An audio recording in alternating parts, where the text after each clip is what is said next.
কে আজ বানাবো আমরা আচার। এখানে বড় বড় আমরা নিয়েছি। আমড়াগুলোকে প্রথমে ভালো করে ছুলে নিচ্ছি।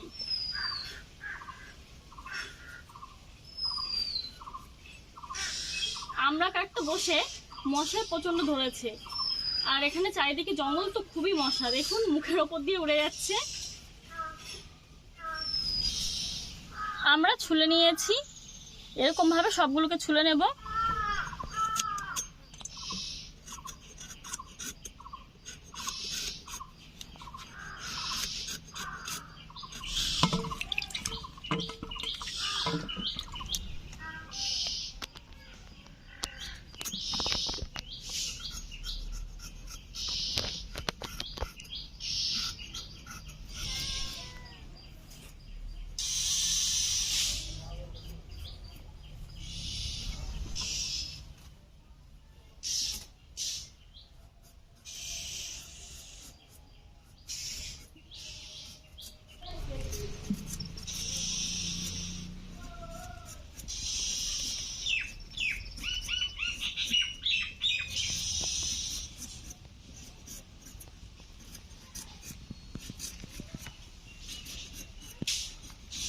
আমরা খোসা ছাড়িয়ে নিয়েছি, এবার কেটে নেব।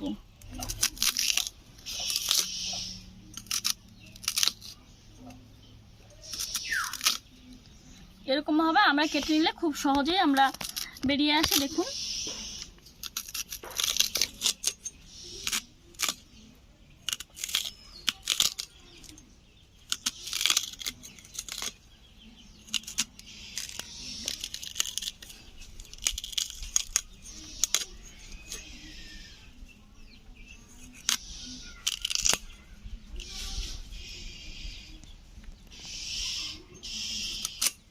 খুব সহজে আমরা কেটে নিলাম। দেখুন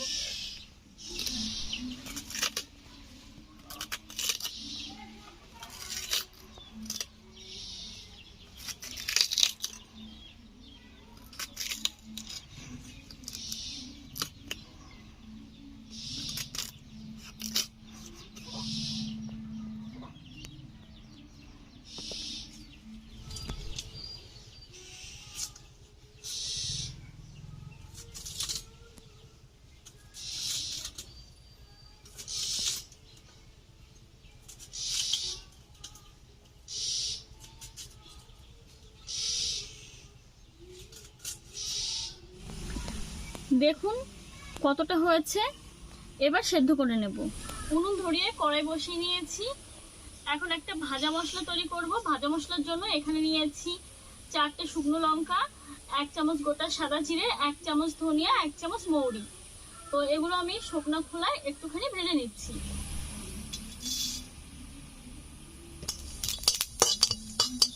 এখন নামিয়ে বেটে নেব। কড়াইতে দিয়ে দিচ্ছি জল।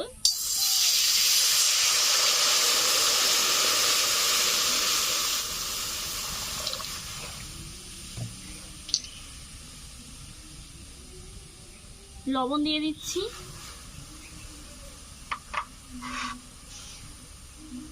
দিয়ে দিচ্ছি হলুদ গুঁড়ো।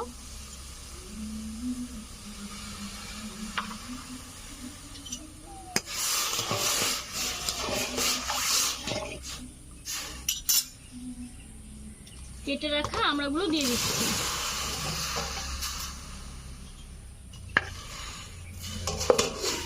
আমরা সেদ্ধ করে নিচ্ছি 10 মিনিট মতো। আমরা সেদ্ধ হতে হতে আমি ভাজা মশলাটা গুঁড়ো করে নিচ্ছি।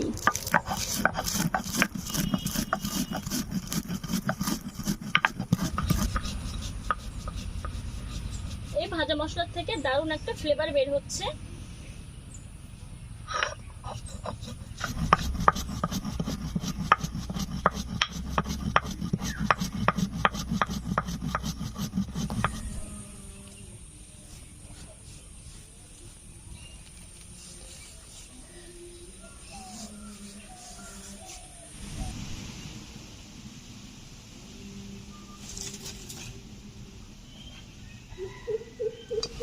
দশ মিনিট মতো সেদ্ধ করে নিয়েছি। একটু হলুদ দিয়েছিলাম, কালারটা কিন্তু দারুণ এসছে দেখুন, আর খুব ভালোভাবে সেদ্ধ হয়ে গেছে দেখুন। এখন নামিয়ে নিচ্ছি।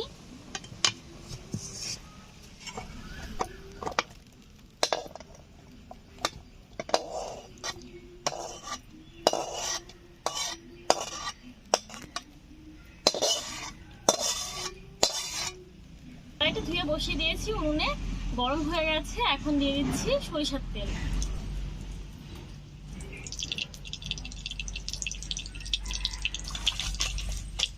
দিয়ে দিচ্ছি একটা শুকনো লঙ্কা, আর এখানে নিয়েছি আমি 5 ফোড়ন, হাফ চামচ মতো 5 ফোড়ন দিয়ে দিচ্ছি। 30 সেকেন্ড মতো আমি তেলের উপর দিয়ে নাড়াচাড়া করে নিয়েছি, কালারটাই পুরো আলাদা হয়ে গেছে। এখন সেদ্ধ করে রাখা আমরা জল সমেত দিয়ে দিচ্ছি।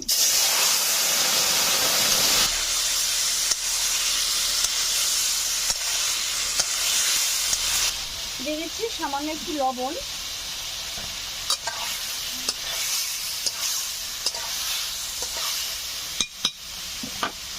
এখন দিয়ে দিচ্ছি চিনি।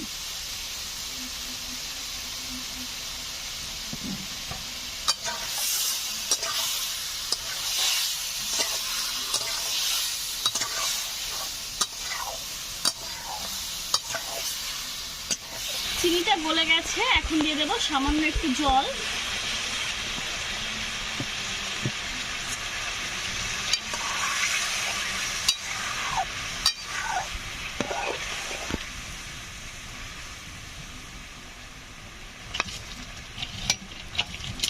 পাঁচ 7 মিনিট জাল করে নেব। 5-7 মিনিট মতো আমি জাল করে নিলাম। এখন ভেজে রাখা গুঁড়ো মশলাটা দিয়ে দিচ্ছি।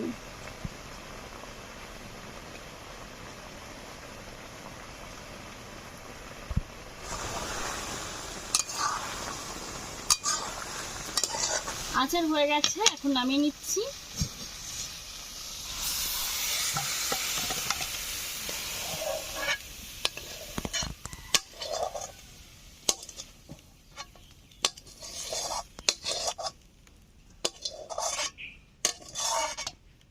তৈরি হয়ে গেল টক মিষ্টি ঝাল আমড়ার আচার। আমার তো দেখে জিভে জল চলে এসছে। এই রেসিপিটা কিন্তু আপনারাও বাড়িতে করে নিতে পারেন, খুবই সহজে বানানো যায় আমড়ার এই আচার। তো রেসিপিটা ভালো লাগলে অবশ্যই একটা লাইক করে দেবেন, আমাদের এই ভিডিওটিতে প্রচুর প্রচুর করে শেয়ার করবেন। আজকের মতো এখানেই শেষ করছি, নতুন রেসিপির সঙ্গে কাল আবার আসবো। ধন্যবাদ।